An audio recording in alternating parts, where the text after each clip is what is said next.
Hello and welcome to Sport This Morning. I'm Cecilia Omogbe. I'm Tayo Salam. It's great to have you join us again. Okay. All right, this is what the show looks like. We're starting off with Enyimba, Nigeria's representatives in the in the CAF Champions League.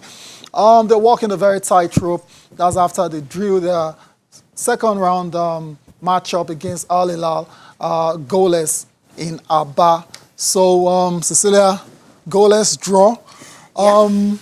Despite being one man up for large portions of the game. Precisely. Couldn't find a goal, and it's a wasteful. Wasteful Enyimba as well. Precisely. And it's a very tight rope they're walking now, going into the second leg in Sudan. We'll see what they can get in Sudan. Remember, the under-23 team, they went there, they conceded a goal. So it's a tough ground to go to in terms of football. Also on the program, NNL will finally have a champion, and it's Aqua Starlets. They are the champions of the Nigeria National League. It's called the most important league in Nigeria, and Aqua Starlets did the business. 2-0, they won the last game and they were able to get this one. So they are the champions of the Nigeria National League. Congratulations to Aqua Starlets. Time will tell how they perform, how they would do in the Nigerian Professional Football League. Also on the show, this time let's talk basketball, where Spain won their second basketball world title yesterday after defeating Argentina in the final in China. That's the second time they're winning this particular title. The first time out was in Japan, 2006. Second time out in China, 2019. Safe to say there's something about Asia, when it comes to Spain. Yeah, that's where they have their lucky charm, right? All right. 2006 and 2019, and you're having two guys who were part of the Toronto Raptors teams this year also winning the World Cup. Okay, more on that much later. So let's talk a bit of tennis on the home front. That's the Lagos Open. And they have come up with a deadline for registration. If you want to be a part of the Lagos Open, then that means you have to be ready. You have to make sure you have your details in. Latest, what time? Yeah, that's all. Just check it out. I think there's a date. The deadline for it is September 19th. Yeah, that's so close. So all you have to do is to try as much as possible to register. That's the message that is coming from ITF to all the players that want to take part in the 2019 Lagos Open Tennis Championship. That's the deadline. But usually the tournament holds from 7th to 20th of October. So it's been an annual event. We've been enjoying it. We've seen top stars that were able to win here, becoming major big boys, in the ATP Tour and also WTA. Yeah, two names readily come to mind. Absolutely. Elena Svitolina, she's doing great things on the WTA Tour. And the other guy, what's his name? Yeah, you can't remember his name. Oh, God. Yeah. Okay, don't worry, I'm going to remember. As well too. Yeah, but I remember. Those two came to Lagos all those years ago. And if you watch them play, you knew straight away, like, these guys are really good players. Yes. You just wanted to see if they could, Continue make the step up, to the professional ranks and playing on the WTA Tour and ATP Tour on a regular. And they have done that so far. And they're still all very young as well. Stolina is still in her early, mid-20s. The other guy. Okay, we'll come back to that later on. But for the ITF Lagos Open, the story is September the 19th. That's when the deadline has been set to. And if you want to be a part of this competition, you have to have all your details in by that date. It's the 19th edition of this particular event. And there's a lot of money on offer as well, to $50,000 to be shared.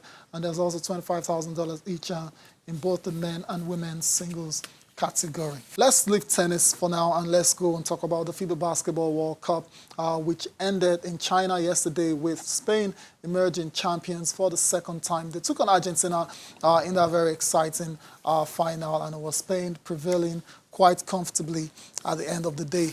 Going into this particular matchup, Cecilia, a lot of people thought, okay, that's a confirmation of the scoreline.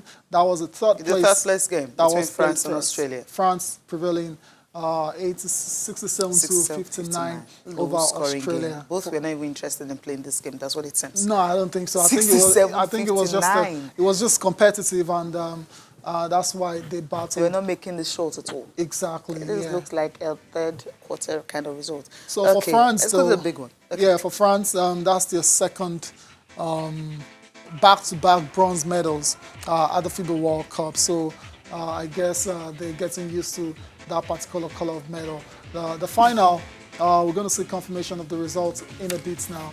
It was quite a beat down of Argentina from Spain, 95 to 75 in favor of the Spaniards, world champions again for the second time, since 2006. Maybe the Argentines were really tired and they couldn't just... No, because it's not tiredness. Okay, what happened? The Spaniards were better. Yeah, they were better on the day. But how do you restrict someone that have been one of my favorites, Scholar, in order to not having a single point? First quarter, that's because second Spain have got great defense. That's what won them the game. Exactly, and you know what they say about defense winning you championships and points and offense winning you games. That was very, very obvious yesterday between Spain and Argentina. They were able to restrict Luis Scola, limited, neutralize his strengths, and and that's why he was able. He wasn't really able to do much in that particular game when they needed him the most. We need to go to our guest now. Ayotunde Onabolu, all the way from Texas, United States, joining us for the final review of the FIBA Basketball World Cup. I mean, we started this competition together. It's only right we end it together. And we saw that incredible matchup between Argentina and Spain yesterday. Ayotunde, good morning. It's great to have you on the show. Good morning, guys. Thank you so much for having me, as always. I appreciate this. All right. I said we started the show together, so it's only right we finish it together. Anyways, let's talk Makes a lot of sense. Let's talk about the final quickly. I mean, going into that matchup between Spain and Argentina, the question was, can Spain's defense, manage to stop the Argentina offense? And it's safe to say the answer was very, very conclusive. I mean, we have to give a lot of credit to the Spaniards, and I thought they showed extra quality. We go into tournaments like this thinking, you don't necessarily have to have a lot of NBA experience, but come on, man, it really showed up. Ricky Rubio was massive, the tournament MVP. I thought he was well deserving of that. He played so well. Not only did he play so well on the offensive end, scoring buckets and creating opportunities for his teammates, he also played very well on defense, limiting, Facundo Campazzo of Argentina to, having just a pretty much ridiculous game at the end of the day. And now Luis Scola, I think what the Spaniards did was what the rest of the teams in the World Cup failed to do. I was talking about defense versus offense earlier on. Argentina coming into this game were averaging 87.6.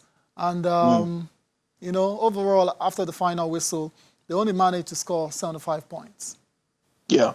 I mean, it's all about defense, bro. I mean, it's often said that offense sells tickets, but it is defense that wins championships. It's also often said you strike the shepherd, and of course the sheep, they have no choice but to scatter. And so once Luis Scola was pegged back, it was Gabriel Deck that ended up scoring the most points for Argentina off the bench, 24. You wouldn't think a team wanting to win a title would have to rely on somebody from the bench to get the job done, whereas 4 of the 5 starters for the Spanish national team finished in double digits in scoring. So they kept their side of the bargain on the defensive end. And like we know how it works when your defense is strong and you create a lot of stops during the game. Every defensive possession you make it count. Right. The offense pretty much becomes a walk in the park, and that was what happened to Spain. And that's what happened to Spain. That's how they ended up scoring 95 points and recording that very convincing win over Argentina. All right, today we're going to go on a break now, so just hold on a minute. We'll be back to continue our review of that final matchup between Argentina and Spain. All right, then, that's Ayotunde Onabolu. We'll be getting back to him in a short while now. Let's go on this break. When we come back, we'll look at the third place match as well too, between France and Australia.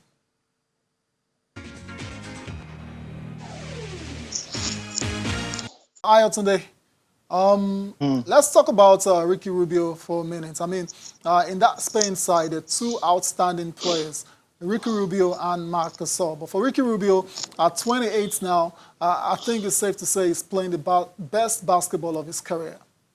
I mean, without question. I remember when Ricky Rubio joined the NBA when he was drafted, what, sixth overall, fifth overall by the Fifth. Minnesota Timberwolves in 2009. Right. He came into the game as a player who could pretty much only pass the basketball. He did not have a jump shot. And so on offense, it was easy to make life difficult for his team because once you made sure that you limited him to just the passing role and he really guarded the other guys and forced him to beat you from the jump shot, he was not going to be reliable. But then last season, Ricky Rubio shows up to the game and he's shooting jumpers, he's shooting from mid-range, he's lighting it up from three, forcing defenses to make adjustments, to sagging off him and daring him to shoot the basketball. So he brought that to the fore when he played for Spain at the World Cup. It wasn't just facilitating and passing to the big men, running pick and rolls with, Marc Gasol all over the place. He was also shooting the basketball. He was getting the ball to the rack. He was pulling up from mid-range. He was pulling up from three. And that made defending really difficult for teams that came up against Spain. Now you had to pick your poison. Do we allow him run the pick and roll with Marc Gasol, who will roll to the basket or, fade to the three-point line? Or do we allow him beat us with our shot, with his jump shot? And, that became a serious matchup problem for teams they faced in the tournament. And somehow they could not figure out how to stop him. And in so doing, they could not figure out how to stop the Spanish team. So Ricky Rubio, I hope he's able to translate the success he's had at the World Cup into the new season of the NBA when it starts later on in October. But hey, I'm very excited for the man. Finally, it's paying off for him. Absolutely, Ricky Rubio. Now, let's talk about the influence of Toronto Raptors. We have Marc Gasol for Toronto Raptors, and also the coach of Spain, an Italian, happens to be the assistant coach of Toronto Raptors, talking about Sergio Scariolo. Now, Scariolo, yeah. What's the connection? Because you're having them winning the NBA title and also winning the World Cup. Well, we can't read too much into it because when you consider the fact that the head coach of the Canadian national team himself is the head coach of the Toronto Raptors, Nick Nurse, and I bet a lot of people don't even remember where they crashed out at the World Cup. We won't read too much meaning, but hey, it's all about class. It's all about quality. There is a difference between the NBA game and the FIBA game. The rules are different. The court is smaller in FIBA, so it takes a thorough understanding of the international game to be able to perform at the highest level of the international game. I thought it was just about individual quality in terms of Scariolo understanding the international game so well, and Marc Gasol, showing a lot of difference from many of the NBA guys, which we saw at the World Cup, who showed some naivety when it came to executing the FIBA game to perfection. Marc Gasol has been in the setup for several years, and he showed it at the highest level again. He knows when to distinguish the NBA game from the FIBA game. When we play in the NBA, we know exactly how to do it. When we go international, we know exactly how to do it, and that was what we saw. So it wasn't necessarily much about the Toronto Raptors' success in the NBA last season, to be very honest, but I'm sure a lot of Canadian fans who were disappointed at how Canada performed will probably take some, solace in the fact that one of their own, Marc Gasol, and two of their own, Marc Gasol and the assistant coach, Ascariolo, were able to get the job done for Spain. Yeah, you can imagine the Spaniards were actually the best team, and he had to admit that. That's what happens when you're playing against a very, very big side. But then Ayotunde's head should be on the chopping board right now, because I remember he said he was actually rooting for France to win the World Cup. But France, on the other hand, finished third. Ayo, before we let you go now, were you surprised that Spain won it? Because your favorites didn't win it. I mean, well, I'm glad we established that the four teams left in the tournament were very, very close. So it had to be one team winning at the end of the day. I thought that, Australia would get the better of Spain in the semifinals, and I'm glad it almost happened. It took double overtime for Spain to win. So, hey, I wasn't too bad for that. The one that shocked me, though, was how Luis Scola was able to deal with Rudy Gobert and the French team. That was the one that really surprised me. But once it was, Spain and Argentina in the final, the extra quality was there for Spain all around the floor. And I'm not surprised they won. Okay, thank you so much for waking up so early to join us this morning. Thank you for having me, guys. Thank you so much. All right.